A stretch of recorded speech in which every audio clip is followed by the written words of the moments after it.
Hello everyone, welcome to Ferdin Speaks, and this is Ferdin. Last video I explained about how to choose the right engineering college and your right course according to your passion. And you can get an access to all my videos from my channel. Please subscribe, and so that you can get all my future videos and you can access all my videos at any time, at any place. So today I am going to explain about how to clear all the mathematics papers in engineering. Clearing mathematics in engineering is like a very tough task according to the students nowadays, because they see the courses like mathematics 3 and mathematics 2 or something which is much difficult. Like in Anna University, you can see like those who get nearly 100% scores in their high school score a fail in their engineering courses. In fact, the engineering mathematics is not difficult than the plus 2 courses they took. So there are some things you need to take care when you face engineering mathematics and how to clear. The reason why many of them are failing in engineering mathematics is that they got some intensive training, and in engineering courses you will have a lecturer, he will just give some lectures, and you are having more responsibilities than your higher secondary courses.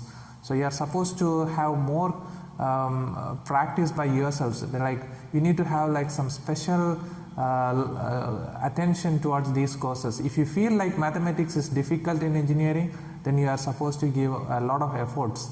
You need to allot more time and you need to practice more problems. Moreover, like there is a presentation. Most of you are like you will face the 16-mark questions or the bigger point questions. If you feel like that question is tough, you just leave it and go.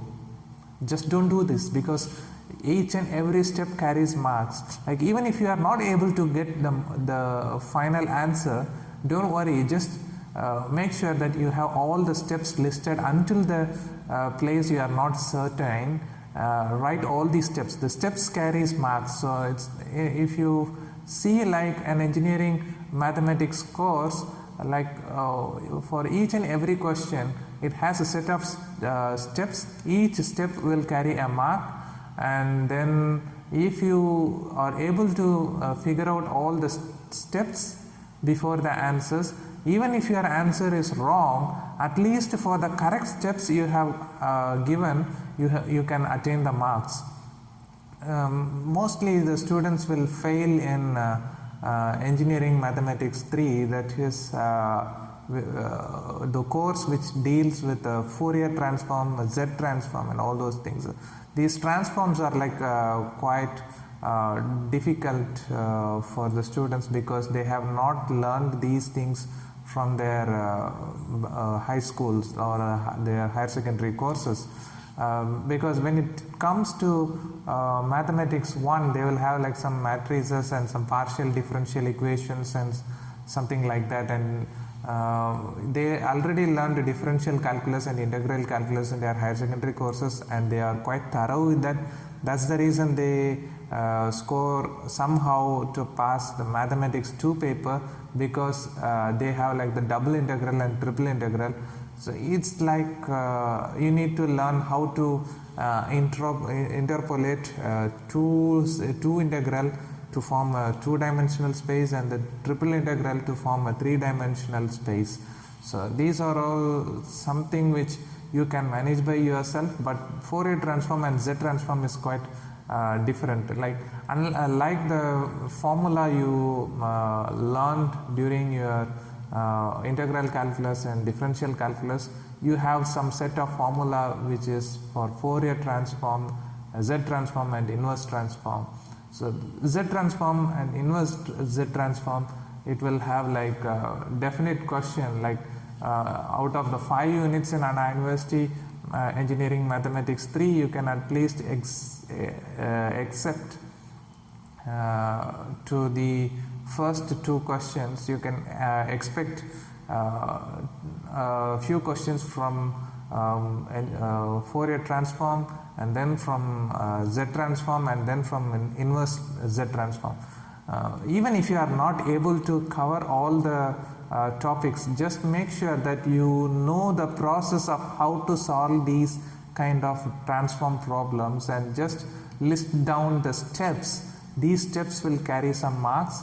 In case these 3 questions about Fourier transform, Z transform and inverse Z transform, then you will be able to face 3 16-mark questions, and in these 16-mark questions you can at least score like 30 out of 48.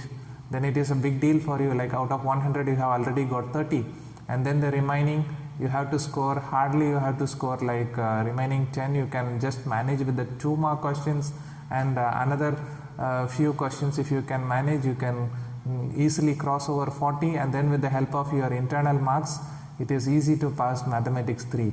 So just know the steps which you need to follow, or even the steps you need to list down for each and every 16 marks. You just need to know what are the steps you need to write for that particular 16-mark question.